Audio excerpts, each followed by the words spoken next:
What do you think? I think we're dead meat. Real dead meat.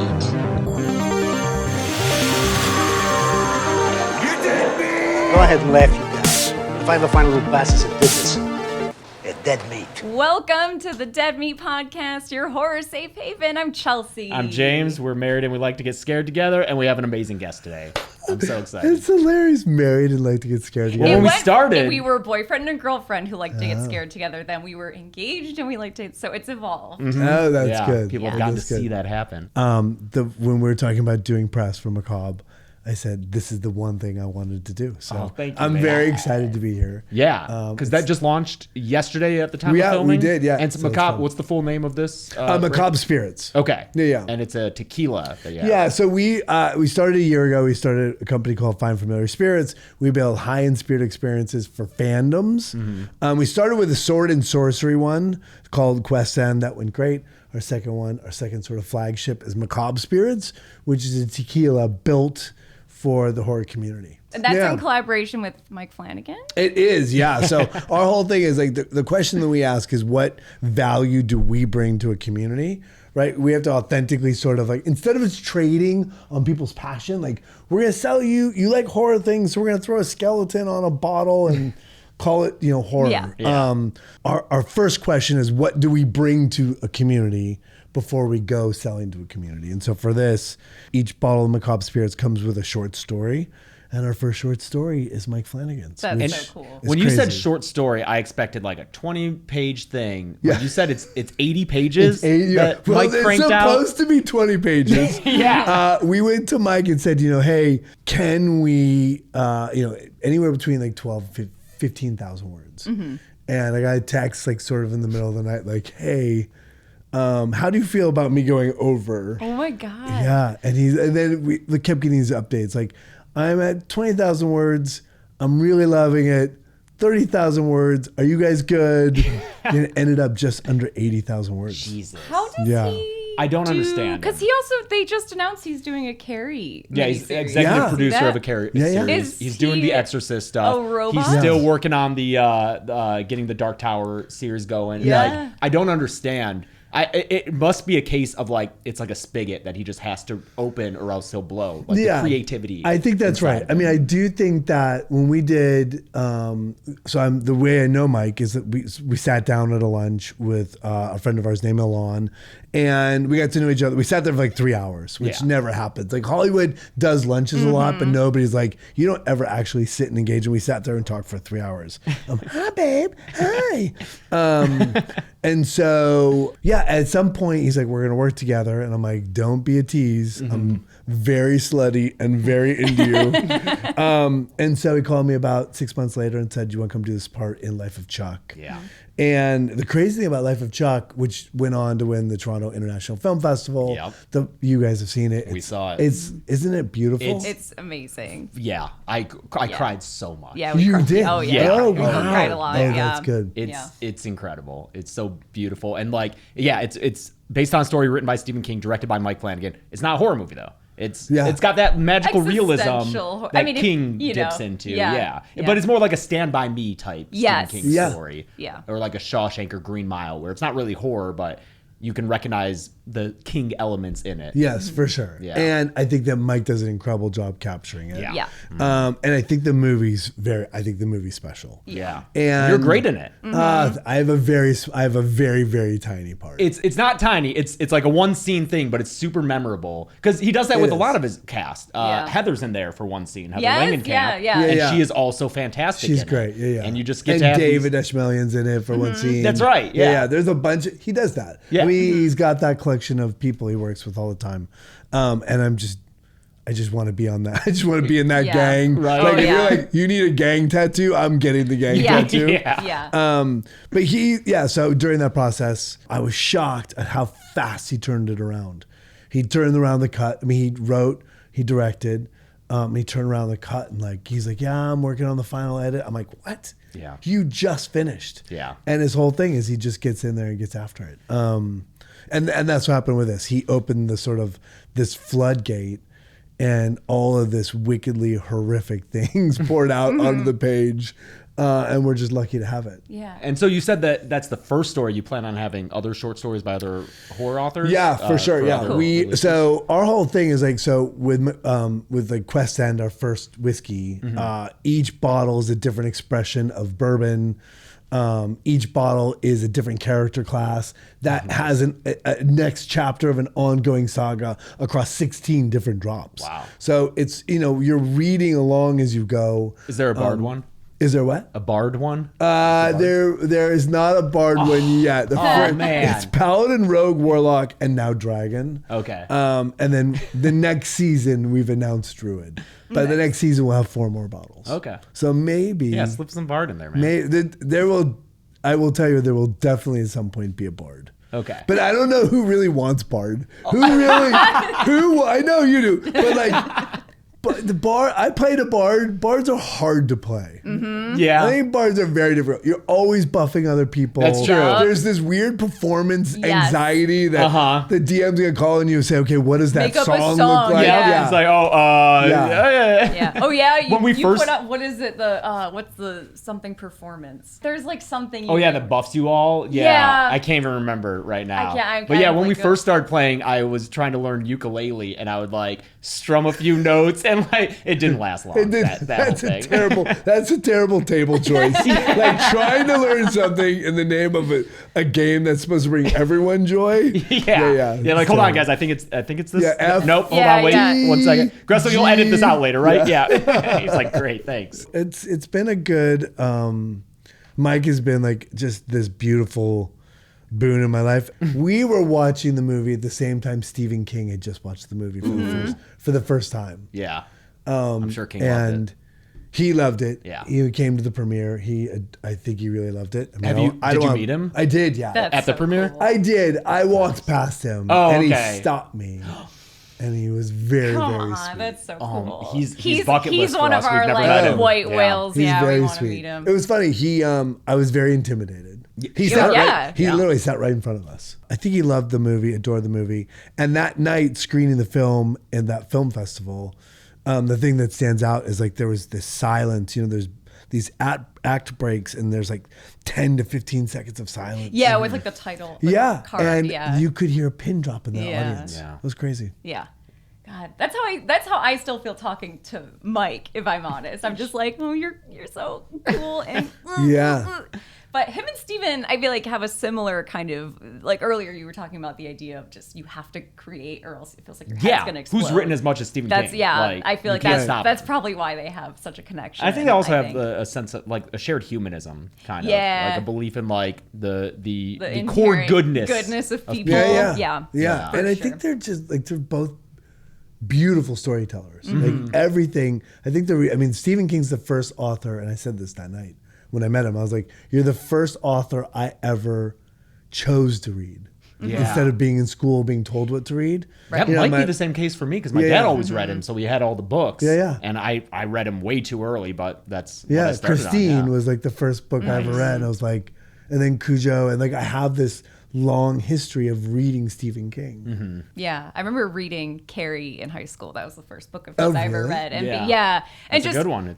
It's always so interesting to me when male authors are really good at writing female characters, particularly teenage girls, because that's a very specific experience, and he's good at it. George R. Martin's good at it too. Oh yeah, yeah, writing from like a teen girl's perspective. It just to me, just I feel those like anxieties and I feel like you have to be and just anxiety over how you're perceived by others. I think I think you have to have a lot of empathy and kind of care for other people to fully express that on the page, even if that's not something you've lived. Yeah. So Life of Chuck is like your latest thing. It's not even out yet, wide release, but I'd love to talk about just, I don't know, the beginning of your career, because we've covered so much of your stuff on the channel. From like Serial Mom of course. and 13 Ghosts and Scream, obviously. Last night I was just doing some reading and saw Skate TV. Were you like 20 years old when you were doing that? Oh, no. I think I was like 19. Oh my God. Yeah. There are some clips online that I was watching. Such a baby. Dude, yeah. So I watched that and I'm like, my vocal pattern is very like, oh my God. Thanks a lot, Tony Hawk. Right, thanks. Tony Hawk, the Renaissance guy himself. and I've got this real like slacker voice. I don't know. It's Well, so, That's the like so Gen weird. X 90s thing. Yeah. Like everyone. Yeah. So I mean, it's like And did such you a weird thing. grow up in Southern California? So I grew up in Michigan. Oh, okay. right? I wasn't sure And how then- long you were in there. And then I left pretty early. I mean, I Yeah. left when I was 10 and then Okay. landed in Orange County. Okay, And so then- yeah, maybe you adapted some Yeah. speech patterns. But Yeah. Or there's just like a deep insecurity and you try to assume the most, like, the most obvious Mirroring colloquialisms. what- Yeah, yeah. exactly. You're like, don't look at me. Don't look at me. Yeah. I'm going to talk like you so you don't see me. Yeah. yeah. I'm not from the Midwest. I don't say Yeah, pop. exactly. I say soda. Yeah. Soda pop. Yeah. Whoosh. I know. I've converted to soda. I no longer say pop. Oh, really? Just because I've gotten too many looks in public when I'm Oh, yeah. like, I oh, still yeah, say pop. Yeah. And I say wash. Wash. Oh. Well, how's that? Is that normal? Pretty good. What's normal? Pretty good. Wash is normal. But Okay. I always grew up saying whoosh. Wash. Wash. Where were you in Michigan? You were So West Side. I right? always say Detroit because Whoa. Detroit sounds way cooler than Brighton. So I Yes. grew up Oh, in okay, Correct. right. Yeah. Okay, you weren't West Side. No, You I were was Metro not. No, Detroit. no, Okay. no. Yeah. Were you guys? We Were you were- Grosse Point? Sterling Heights. She was Sterling Heights, and then I was downriver. So like I lived in Lincoln Park, which borders Detroit on the southern border. A lot of our friends are from Michigan. They tend to be from the northern suburbs, which are nicer than where Yeah, I'm the from. Birmingham. I went to Birmingham. I was okay. I was Birmingham's back last fancy. week. Very posh. Very fancy. Very yeah. fit. Yeah. And there's a part of me, my wife and I are like, what are we doing in sort of the climate crisis? Yeah. Like, Yep. Michigan's where to go. Where do you want to be? We have 3 kids, so I'm like, is there a place if the next pandemic, when the next pandemic hits, that you can create safety? And Michigan is one of the top Yeah. sort of It's got all places that that we water. can see. Yeah, yeah. It's got land. Yeah. I definitely would like to have some kind of base there. My sister's there now, so I at least have that for now. Yeah. Yeah. Just She'll a let connection. you in. She'll let you in. Yeah. You're a zombie. Get out. The water wars have begun. Yeah. But yeah, so you were like 18, 19, and were you in New York at that point? Yeah, is that So, where yeah. you went to acting? So I went to LA. Uh-huh. I went to Orange County, and then at some point I moved to LA. I was in a school there called the American Academy of Dramatic Arts.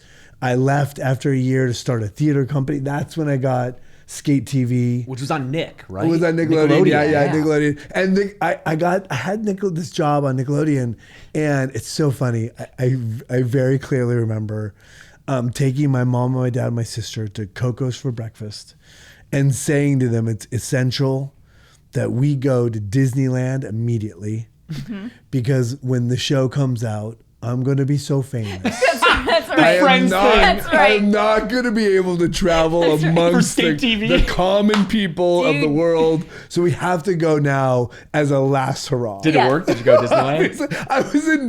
I was in Disneyland a year ago. Zero fucks were given. Zero.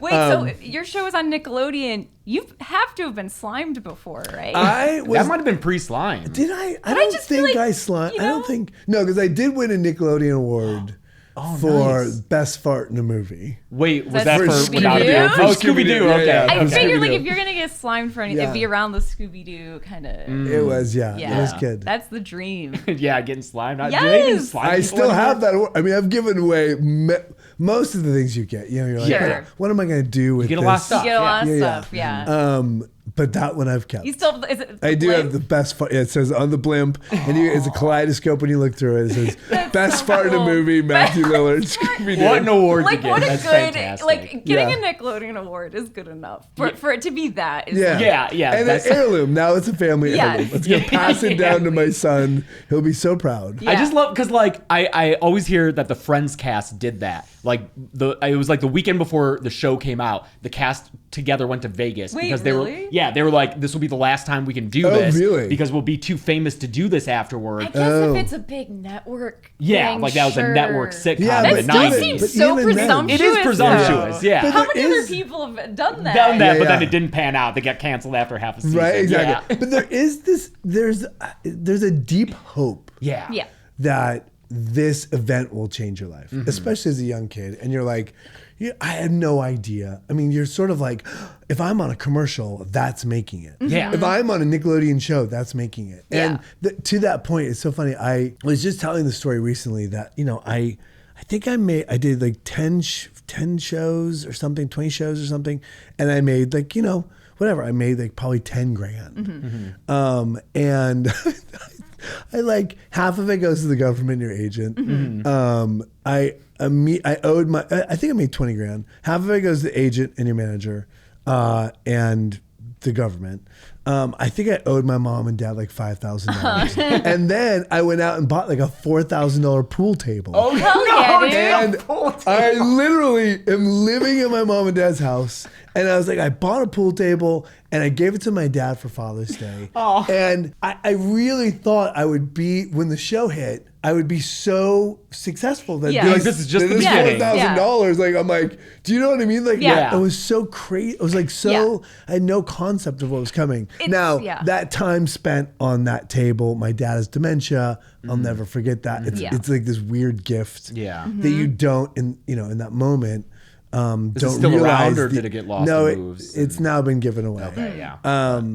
But it was like the best time to spend a life with your dad. Yeah. Around this pool table. Yeah. But it is hilarious that I basically blew my Luxury entire pool load. table. That's so real for like someone that age to be like, this is it. This is the thing, right? And there's such a funny, I think, misconception. I think it's like a 2-factor thing of like, one, I think people assume that everyone who works in or around entertainment, period, is like filthy rich. Yeah. Yes. And 2, I think there's the assumption that once you hit something, it is just a linear climb up to like just more and more. So, but it's ups and downs, and it's not. Yeah. Nobody ever talks about it. Yeah, Nobody. it's In just fact, so fleeting. one of the great things that we do at these conventions, we're at conventions a lot, and it's a whole cast of Scream, and our whole thing is like, our goal, we moderate our own panels.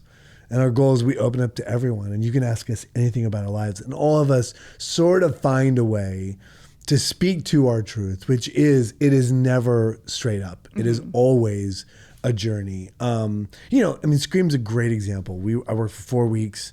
I got paid $5,000 a week.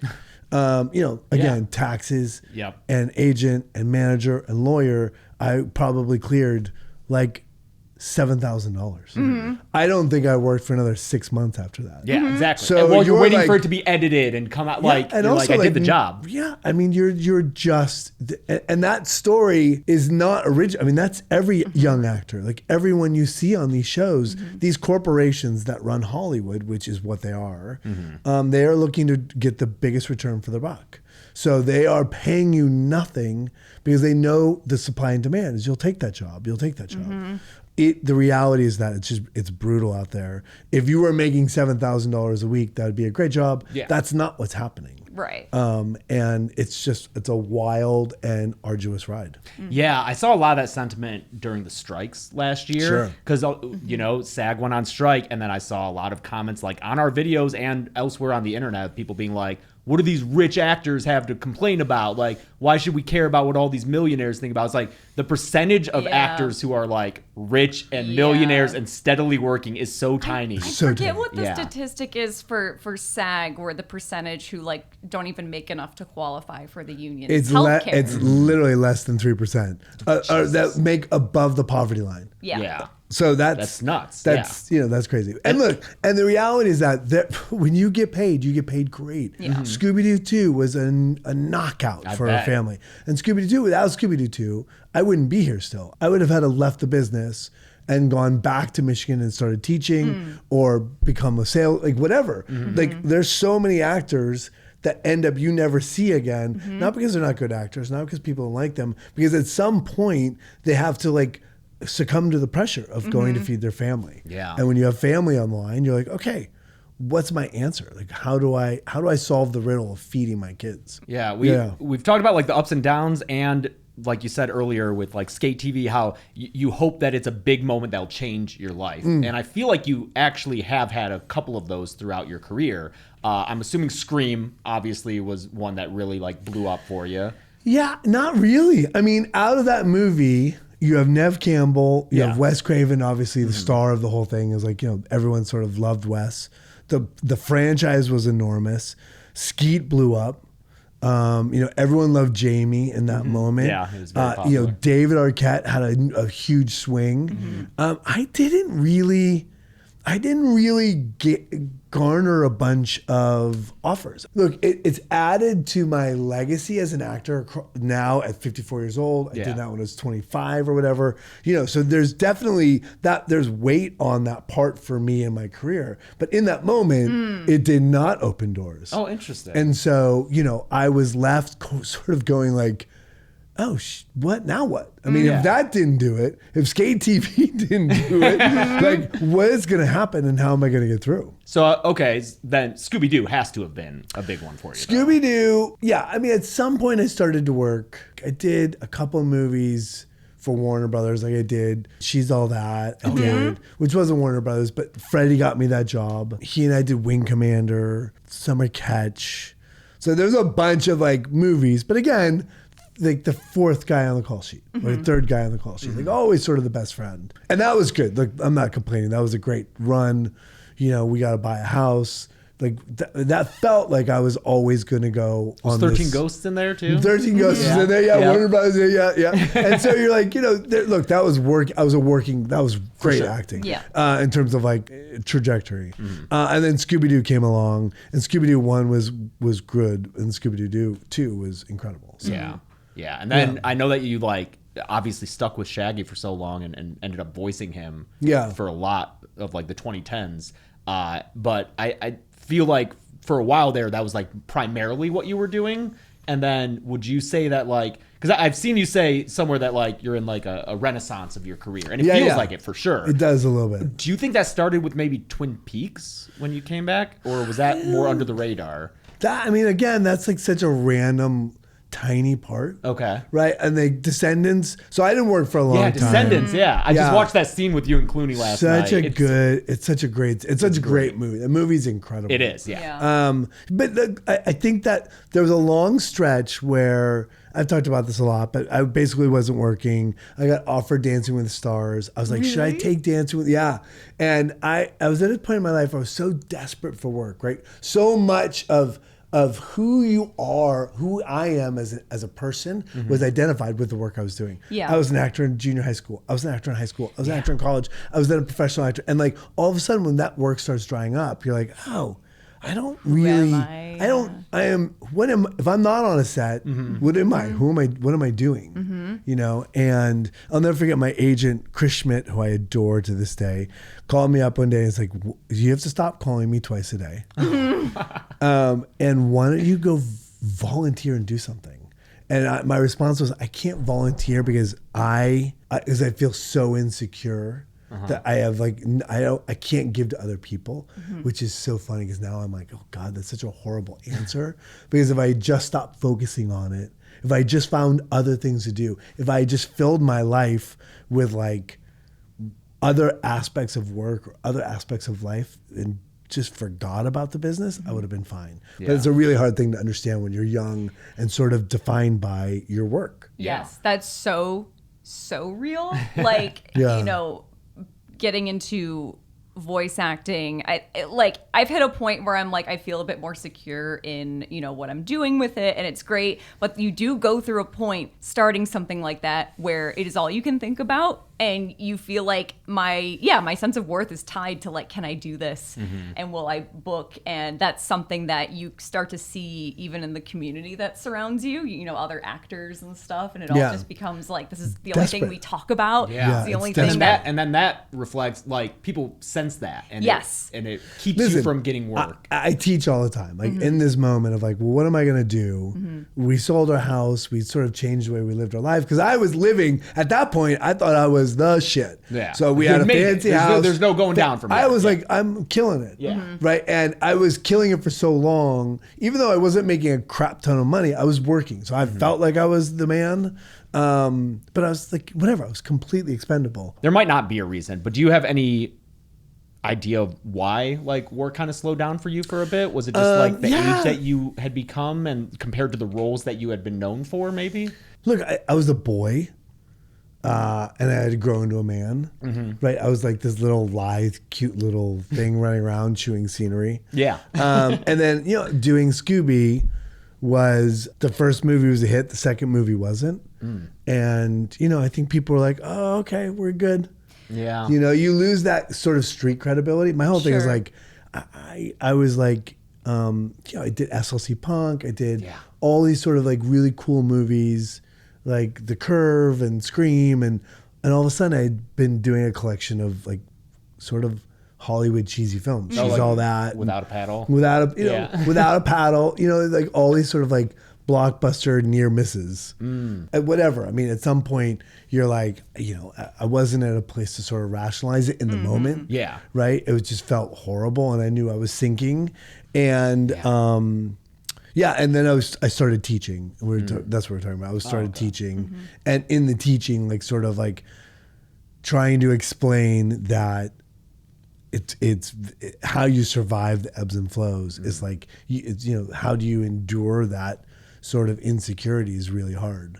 Well, we were just talking literally this morning about how actually now that we're old enough to look back and remember like music artists and actors and everything who we've known throughout our entire lives, you look at a lot of the ones that you know really well and it's like, oh, their like peak career was only like 3 or 4 years. Yeah. People move on so fast and just like get bored of you. And so the few people who are able to stay at that top level for like 5-10 years, it's all the more remarkable to us now that we've seen it and kind of lived it, to be like, oh wow, somehow they've stayed there. Musicians, it's a weird thing too, because I feel like they're a bit more in control of like what they can and can't do versus like an actor. You gotta get casted. You're waiting. You're waiting. getting hired by people unless you're making your own stuff. Yeah. And I think too, there's also maybe sometimes like a weird superstition where, because you never know what people at the top are thinking, like this suit logic is something I don't understand. And if they see, oh, we have this one guy who's been in something that, it's a bunch of things in a row that have done okay, maybe that's it's like they're looking for any kind of, it's like magical thinking almost. Yeah. Well, listen, when you're in that and you realize and you start thinking about all the people you came up with that are no longer working. Yeah. And you're like, oh my God, that could be me. Yeah. Right. And that reality becomes very stark. You're like, okay. At some point my father-in-law said, you should sell pharmaceuticals. Oh, wow. Like you're super charming. You could go into any office and sell, heartworm pills, I guess. I don't know, and I was like, I've done 30 movies. I'm like, I'm living every version of the dream I could have ever had. Yeah. I'm in the middle of. And so when you're faced with that, you're like, oh God, this could be it. It could easily not happen. I could never come back. I was like, what I'm going to do is I'm going to start teaching. And that's, but look, and in that moment, like we sold everything and sort of recalculated our lives. And that's around when I got Descendants. Okay. Yeah. And Descendants was sort of like I was back. Yeah. In a way. And it was like, was that a different role than what you had? It was like less of a bombastic kind of comedic role. It was more like grounded and showed off your chops. Yeah, I was stealing George Clooney's wife. Yeah, exactly. And like that's the greatest role in the history of film. Like, not many people can say that. There's never been a better role. Like that was my favorite thing. We did all these press tours on this Academy Award sort of journey. And I was like, I have the best role in the history of cinema. But it was funny. I think that Alexander Payne had zero idea who I was. Oh, okay. 0 Fs were given. And Alexander Payne's very famously takes a long time to cast and then a long time to edit. And so did you like audition for that? I went in audition. The story is pretty crazy, but I went in audition. I got slammed into a spot. Long story short, I walked into the audition and I'm like, hey, I have to go take my kids to the first screening of the Scooby-Doo movie. Can we just do the audition really quickly? And I knew that they didn't have any desire to see me because somebody dropped out and my agent basically slammed me in. Oh, okay. So, and when I walked in the office, like everyone in the office was like a perfect man. And I'm like, I knew I wasn't getting the job, but I wanted the opportunity to work for Alexander Payne, who I think is an incredible director. Yeah. And so I did. I went in, auditioned, And he said, that's one of the best auditions I've ever seen, which is a very egotistical thing to say. But I will tell you, in those moments of like, oh God, am I ever going to make it? You hold on to these little beats of like things that give you a sense of strength. And him saying that to me to this day is still super powerful. I bet. Yeah. What a validation. Did you get to meet Jim Rash? Yeah, of course. Yeah. He's great. Yeah. We Yeah. had dinner. I mean, he's great. And then the entire circuit of the Academy Awards, like all of that, the amount of like circus that goes into winning that award. Is because that's an Oscar winning. Nominated Jim won. They won best for screenplay. Yeah, you're right. Yeah. So, and it was nominated for Best Picture, I think. Right? It was.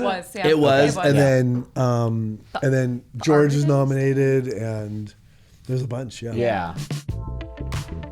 Hey, want to talk to you about our first sponsor this week, ZocDoc. In life, it's okay if some things are a total gamble, like trying the weird Halloween edition of your favorite candy instead of just getting the normal kind, or taking your most nervous friend to a haunted house and hoping they still talk to you after. Finding the right doctor, though, shouldn't be an exercise in terror. The most headache-free way I found for getting medical care under my insurance was ZocDoc. I used it many, many years before doing this ad spot for them, and I still remember how easy it was compared to everything else that I tried. ZocDoc is a free app and website where you can search and compare high-quality, in-network doctors, choose the right one for your needs, and click to instantly book an appointment. We're talking about in-network appointments with more than 100,000 healthcare providers across every specialty, from mental health to dental health, eye care to skincare, and much more. You can filter for doctors who take your insurance or located nearby who are a good fit for any medical need you may have and who are highly rated by verified patients. Plus, ZocDoc appointments happen fast, typically within just 24 to 72 hours of booking. You can even score same-day appointments. Stop putting off those doctor's appointments and go to ZocDoc.com/deadmeat to find and instantly book a top-rated doctor today. That's ZocDoc.com/deadmeat. ZocDoc.com/deadmeat. Our next sponsor this week is Uncommon Goods. Okay, guys, I hate to do it, but I'm gonna remind you once again, it's time to start thinking about holiday shopping. But instead of the same old, you can spark something uncommon this holiday season with incredible hand-picked gifts from Uncommon Goods. They make your holiday shopping stress-free by scouring the globe for original, handmade, and absolutely remarkable things for everyone on your list. These gifts spark joy, wonder, delight, and that it's exactly what I wanted feeling. I actually just got a host your own escape room island edition. The description is incredibly enticing.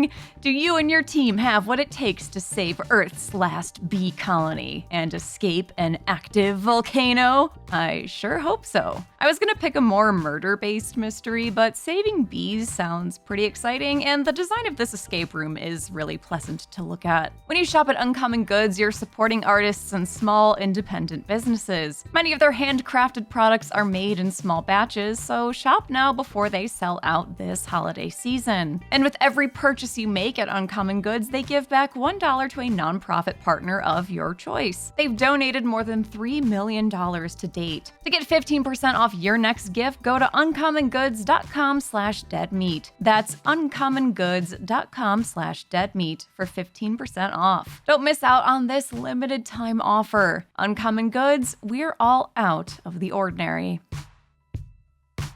How was George? He was the first movie I ever got to work on was a George. Which one? In Michigan. Ides of March. Oh, yeah. Yeah. It was It was during a brief period of Michigan tax when we had the tax incentives before Rick Snyder cut them. Yeah. I was just in Michigan canvassing, and I was literally talking to Curtis Hertel, who is running right now.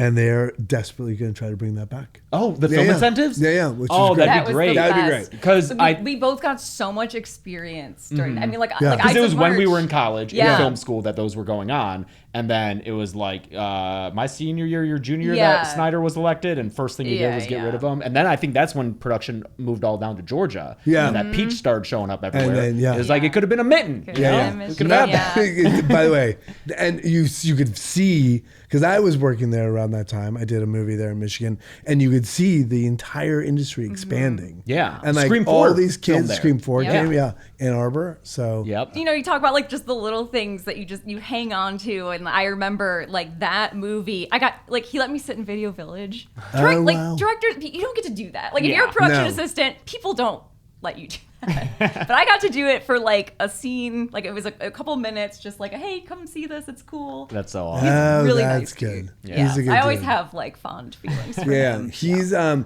will say this. He in all of this, I'll never forget. We were at the Cinerama Dome, which is a huge theater, and they were showing the film, and it was a screening for the Screen Actors Guild. So if you have a SAG card, you can get in.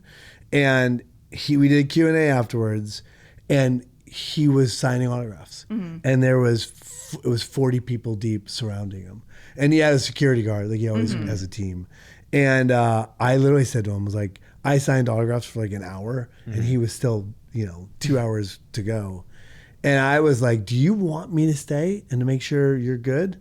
He's like, no, he's good. Don't worry. Wow. He'll be here until he finishes everyone. Wow. Yeah. So that's who he is. I mean, he's a great guy. Yeah. He's a really great guy. Mm-hmm. Yeah. I love seeing those kinds of people at conventions. I mean, that's who you've become at conventions, at horror conventions. Yeah. Your lines are always insane. They're the longest ones at the conventions. I remember you and Skeet, and then Melissa too, whenever she's like. She's great. You three in a line, your lines are insane. And then the convention will end, we'll go back to the hotel, and people will be like, wait, where are those guys? Oh, they're finishing up their lines. And it's like 2 hours later, you guys get back. Yeah, there's a good story about that. We believe that if we don't take breaks, if people are waiting, we're going to sign. And for the most part, we'll cut off a line, obviously, and then we'll get through the end of the line, and we'll call it a night. But a lot of times we'll stay late. I mean, we'll just, if we, whatever reason, we'll stay late. And we were at Texas Frightmare, and we stayed, I don't know, like 4 hours afterwards. Jesus. Yeah, so we'll go for long, especially like on like a Friday night. Like Saturday night,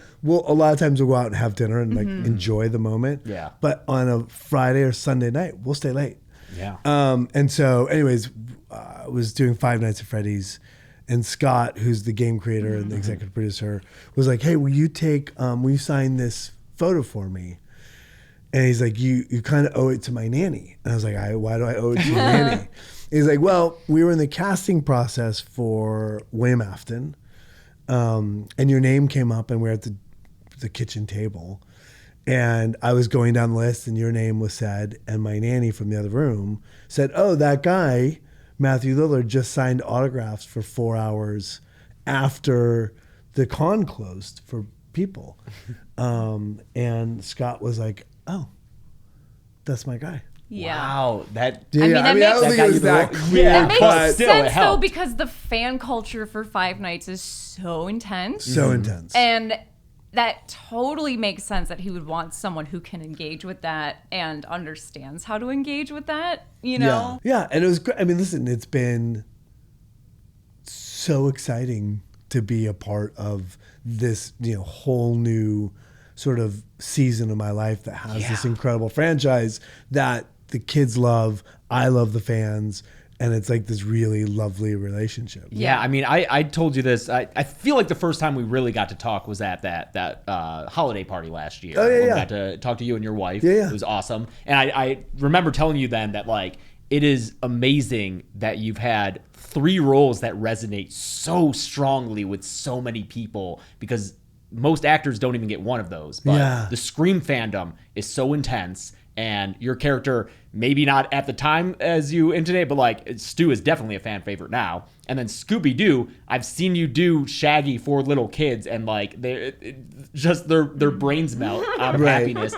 And now to be a part of Five Nights at Freddy's, which has one of the most intense fandoms I've ever seen, and then people love you for that too. That's incredible, man. It's crazy. It is I literally say, I think I'm living in a simulation. I feel like it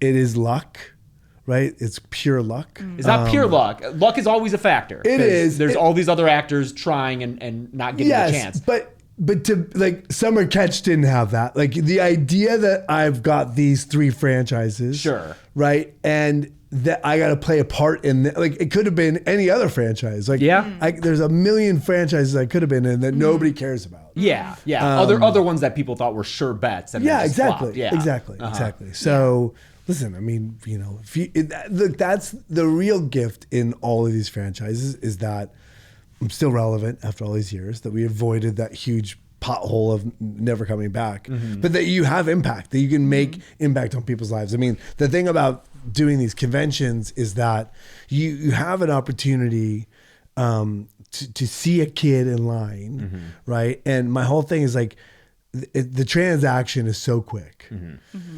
But if you can see someone and make them feel seen, right. And if the work you've done in your life has value to them, whether that's SLC Punk or Scream or Scooby-Doo, like whatever, like people have these attachments to films.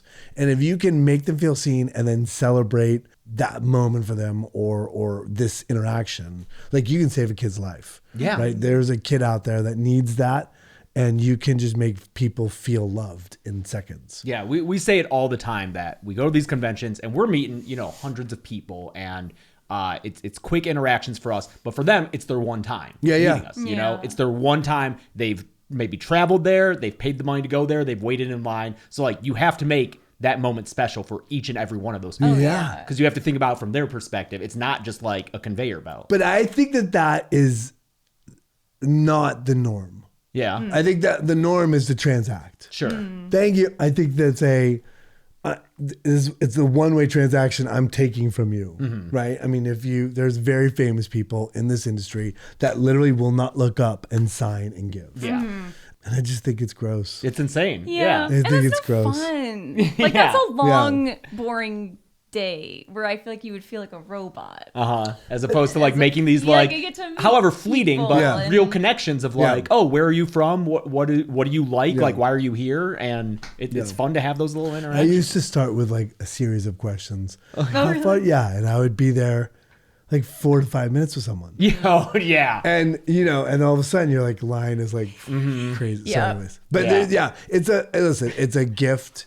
I love doing them. It's changed our lives in terms of being able to like not have to worry about the future financially. Yeah. Like sort of like being able to. Conventions are a blessing for that. Unbelievable. Especially because I mean, you know, you're still working and we're still working with the channel, but some of the actors who go to it, that's their main income because like their work is in the past, but it still resonates and means so much to people that they can make, you know, basically residuals that they're not getting from the company for sure from the fans. Yeah. And that's gone. Yeah. Like all those residuals are dead, which is, you know, it's brutal. Can we talk briefly about SLC Punk? Because we just rewatched it. Oh, you did? Like 2 nights ago. Yeah. I had seen it in college. She had never seen it. So we watched it and wow, why I didn't know it was gonna make me cry. I thought it was gonna be funny. I was like, this is a funny 90s movie about punks and it's gonna be kind of slapstick. Let's go. No, it was like the saddest. Yeah, it's like, oh, he's got funny blue hair. It'll be great. Devin Sawa's running around in fucking mittens. Like, oh, that's hilarious. Yeah, no, it's because I had only seen it once in college, which is 15 years ago now. Sure. And then I think I saw it as like a funnier thing back then because I was the age of those characters. Where it's like, oh yeah, like you have your ideology and you're sticking to it. To watch it as a person removed from that and see just how it's like a coming of age story about just ideologies and how you think about the world, and it's so incredible. Good. It's like a 70s movie made in the 90s. If that makes sense. Like that's good. Like I thought of, and maybe it's an homage on purpose, the scene where like you're tripping in the it's like Easy Rider. Easy Rider. Yes, I was gonna say it's like this like the cemetery scene in Easy Rider. Very much so. Yeah, but I was like, oh, I get it. It's kind of like this like burnout of this lifestyle and where that. It's so good. Yeah. Not a horror movie, but like watch it. Yeah, watch SLC Punk. That cast is incredible. I forget if Annabeth Gish is in Life of Pi because she's one of Flanagan's regulars. Yes. She might not be in that. Life of Chuck, not Life of Pi. She's the tiger. She did the vocab for the tiger. She's amazing. I always do. Every time I get the poster, I'll give her eyebrows and I'll X out Michael Gorge and I put like a dot in the middle of my forehead. And I always I all the posters that I sign for SLC Punk, I always it's I make it my own. Yeah. That's my whole thing. I was like, this is my movie. I feel deep sense of ownership with it. Yeah. So then I'm like, I'm going to make the poster my own. Is that one of your like standout things in your for career? sure. Yeah, for sure. The just the fact that I'm in every frame. You are. Yeah. Like it's your like, movie. It hangs on. That never happened. I mean, I got like one. You're like talking to the camera. You're talking to us. Yeah, it's funny because saying that you teach and you teach acting. When we halfway through that movie, I was like, James, this is a movie of like great scenes for acting classes. Yeah, so many scenes you can just take before because it's like monologues and like really great 2 character bits. Yeah, and so many people have done the Anarchy in the UK. Yes. Who started it? Was the U.S. That, and there's also the scene with the dad. Yes. Yeah. That was also the one that made me think like acting class with Christopher McDonald from Happy great. Gilmore, Oh my God. fucking Shooter McGavin. He eats piece of shit for Yeah. breakfast. Yeah. And like even your relationship in that movie is great because you expect it to just be standard contentious but no, there's like a love and a care there and an understanding. It's so good. He's got that line. I didn't sell out. I bought in. Yeah. Incredible. I use it all the time. Yeah. We were just on this cycle doing press for Macabre and this podcast this morning. They asked me about the movie, and I immediately broke down crying. Oh wow! Yeah. And he was talking about the fact that it's had impact on kids and people on the outside. Yeah. And like I said, I identify as somebody on the outside, and it's just somehow, some way, it just cracked me that this grown man was talking about a movie that still has relevance. Yeah. And that, in terms of like moments you're proud of, I mean, that scene where Bob dies. Yeah. Is I was a brutal scene, and it's hard to watch. I watch it and cry. I mean, immediately it's like there's something visceral going on screen that evokes an energy in who's ever watching it, because this kid is like falling apart. Especially being a bit older, and like I've had friends pass away, and so like I was like, and how much of a break it is for that character, like how much of a hard turn it is for your character's life path of like, oh, that's it then, like that's it, like onto selling out or like the real world. It's not horror, but existentially horrifying. Jason Segel's in it, maybe pre Freaks and Geeks, maybe. Oh for sure. It's like right around the same time, he's but super young. A baby in that movie. No, that's his first movie. Okay. That's his first. I just saw him recently. He stopped at a con. He's very sweet. You're always wondering, like, he's gone on to obviously be a huge star. How I Met Your Mother, giant, and all the comedies, blockbusters. But he was very sweet. It's good. I mean, I worked on the stage next to How I Met Your Mother when I worked on the Fox lot for a little bit, and I would see him around occasionally, like a cryptid. It would be like, oh, it's Jason Segel, like I'm a PA, don't talk, like as a PA, you're trained to just like do not engage, do not make eye down, because you don't know. But like most people are really nice, but you never know. I think look, this industry has nightmares for humans sometimes, but for the most part, people on the call sheet, people are actors. I mean, I love actors. Actors are charming, charismatic, and funny, and sort of like are living in their emotions. And for the most part, I think they're great. I mean, I love being around actors.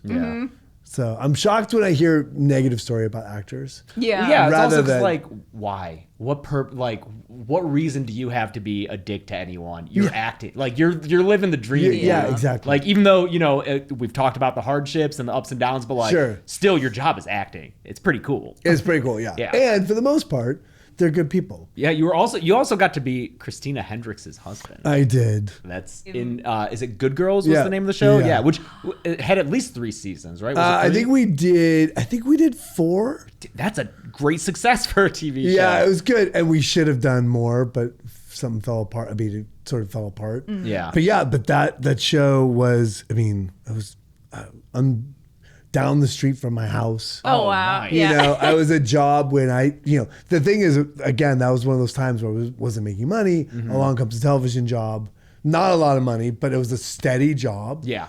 And I loved the work. I loved working with her. She's great. Oh, good. I love hearing that. She's so talented. It's ridiculous. Oh yeah. She's charming, funny, lovely. She's like an important person to me. Yeah, Mad Men. Mad Men was like everything while that show was on, and just her.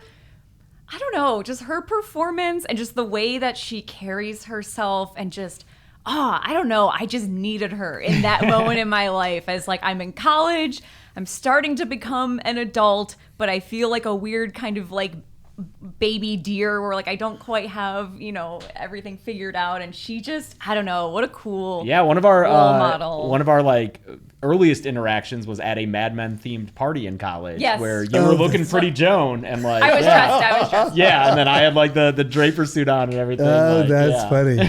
Yeah, that she's the oldest great. picture we have with each other. That might be. Oh, Epic. really? The two of us together, yeah. Oh, that's we would have good. been like probably 21 and 20 maybe. Yeah. Wow. Yeah. I've never seen an episode. Oh. Isn't that funny? Yeah. Some things pass you by in the Yeah, zeitgeist. yeah. And you're like, yeah. That's I'm me in like, Sopranos. I've never seen yeah, Sopranos. I haven't seen a lot of Sopranos. I've Yeah. seen some Sopranos. Yeah. Oh man, if you ever get the time, Mad Men is special. Yeah. Would you start it again? Do you think? I've yeah. seen We've it rewatched so many it times. Yeah. multiple You have? times. Yeah. Oh yeah, we've watched it start It's- to finish multiple it's times. Basically, Really? Yeah, Yeah. it's the closest we'll ever get to like a great American novel that is TV. Yeah. I will say that one of my favorite things is to be knee deep in a show with my wife. Yeah. Right. We don't. I mean, What are you we're watching now? Are you watching anything? right now? We're watching Slow Horses. Oh, okay. Gary Oldman. Okay. Oh I yeah, know that it's an one. Apple show. It's really, really great. He's fantastic. We are still in The Crown, so we've gone sort of slowly through The Crown. We are watching The Penguin, which I think's. Oh yeah, I've heard a lot about that. Oh, yeah, it's that's you really haven't good. seen. Oh, you guys No, haven't seen. we generally don't engage with TV? superhero stuff, and Oh, TV yeah. is also the biggest. TV's hard because it's. I mean, There's so much of it. A Yeah, movie yeah. you can Yeah. start and finish and then be done. Yeah. TV, it's a long Oh, term see, commitment. I like having. Yeah. If you've got kids and stuff, and you're home. Although I have not been home in like 100 years. Oh no. Yeah, it's been crazy. I've been flying all over the place. Having something to sort of settle into after like sort of the day is done. Yeah. Dinner's made, kids upstairs doing homework. You're like, oh, what do we want to do?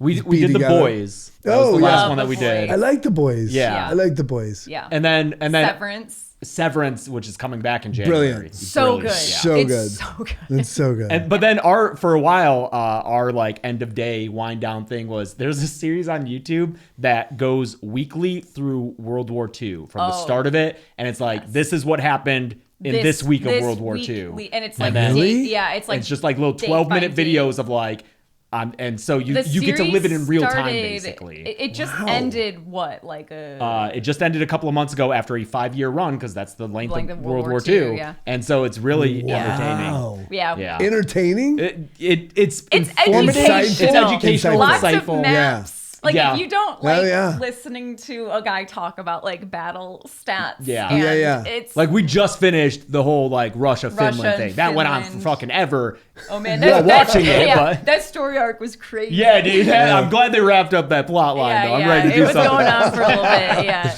Yeah, so one of the great things about being an actor is that I get to go do USO tours. Oh, cool. Yeah. So I was okay. doing Trouble at the Curb, and Robert Patrick was on the show, and he travels. We both travel now with a USO like bag tag, and I was like, "Why do you have a USO tag?" And he's like, "I do the USO. Would you like to join me?" And I was like, "Yeah, I'll join you." He's like, most actors say, and Robert Patrick's very funny. Yeah. He's like, sort of like tough guy all the time. He's like, most actors say they want to, and then they don't show up. And I'm like, all right, I'll show up. Don't worry. I'll be there. And so we've been doing, I do them all the time. And my grandfather was a prisoner of war in World War II. He was taking the first tank battle of World War II, and then in North Africa. Was he under And Patton? He was under Patton, was then shipped to the Italians, and then sold to Germany, then marched across Germany, across the entire continent as a human shield. Oh my god. So I do these USO tours as sort of honor of my grandfather. Yeah. But that sounds amazing because I don't Yeah. know anything about it. I have this like legacy and this understanding Yeah. of who my grandfather was, only told by he died very young. I see. By my mom and their family, So and sort of like, secondhand, yeah. but to understand what they went through. Yeah. Yeah. It's my dad, he was drafted, went to Vietnam, and just, through being a war vet. He has a lot of war vet friends, and he does a lot of like he'll do like meal deliveries and kind of volunteer stuff for like World War II veterans. In his 70s, and he's doing Meals on Wheels for other people. He refuses. He's good like, no, he's never gonna be. What a legend. Yeah. And so I've through him, got to know who unfortunately, they've passed now. They were in their 90s, but these World War II veterans who, one of them was a glider during Normandy, where they put you in the box with the canvas wings and just throw you out of the plane. Like the stories. Yeah. I can't even imagine. No.